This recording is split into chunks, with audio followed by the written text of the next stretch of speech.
హరితాంధ్రప్రదేశే లక్ష్యంగా రాష్ట్ర ప్రభుత్వం చేపట్టిన వన మహోత్సవంలో ప్రతి ఒక్కరూ పాల్గొనాలని చిత్తూరు జిల్లా కలెక్టర్ వెంకటేశ్వర్ పిలుపునిచ్చారు. ప్రధానమంత్రి పిలుపునిచ్చిన ఏక్ పేడ్ మాకే నామ్ నినాదాన్ని అందరూ స్వీకరించాలని కోరారు. ప్రతి ఒక్కరూ ఒక మొక్కను నాటి వాటిని సంరక్షించే బాధ్యతను తీసుకోవాలని సూచించారు. తిరుపతిలో అటవీ శాఖ ఆధ్వర్యంలో ఏర్పాటు చేసిన వన మహోత్సవం 2024లో కలెక్టర్ జేసీ శుభం బన్సల్ సంబంధిత అటవీ శాఖ ఉన్నతాధికారులు పాల్గొన్నారు. మొక్కలు నాటారు. వాటిని సంరక్షించే బాధ్యత కూడా తీసుకోవాలని కోరారు. మొక్కలు పెరిగి చెట్లుగా మారితే అవే భవిష్యత్తుకు బాటలు వేస్తాయన్నారు.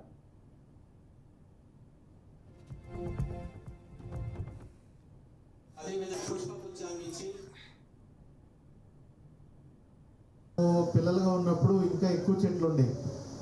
కాలక్రమేణా మనకి నగరాలు పెద్దయ్యే కొద్దీ, జనాభా పెద్దదయ్యే కొద్దీ మనకి బిల్డింగ్లు ఎక్కువ కడుతున్నాము. అదేవిధంగా రోడ్స్ ఎక్కువ వేయటం అవసరాల మేరకే వేసే కొద్దీ మనకి అడవి తాలూకా విస్తీర్ణం తగ్గిపోతుంది.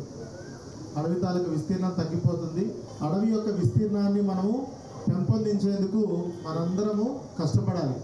దానికోసం మన ఇంట్లో కానీ, ఇంటి పెరట్లో కానీ, స్కూల్లో కానీ అన్ని చోట్ల మనము వీలైనన్ని ఎక్కువ మొక్కలు కూడా నాటే కార్యక్రమాన్ని ఈరోజు ఈ వన మహోత్సవ కార్యక్రమం ద్వారా మనము స్టార్ట్ చేయబోతున్నాం.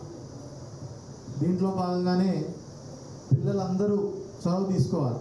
ప్రతి ఒక్కళ్ళు మీరు ఇంకో 3-4తో మొక్కలు నాటించే కార్యక్రమం చేస్తే అదొక చైన్ రియాక్షన్ మాదిరి ఇంకా వాళ్ళు ఇంకో 4కి చెప్పడం జరుగుతుంది. ఇది చాలా అవసరం.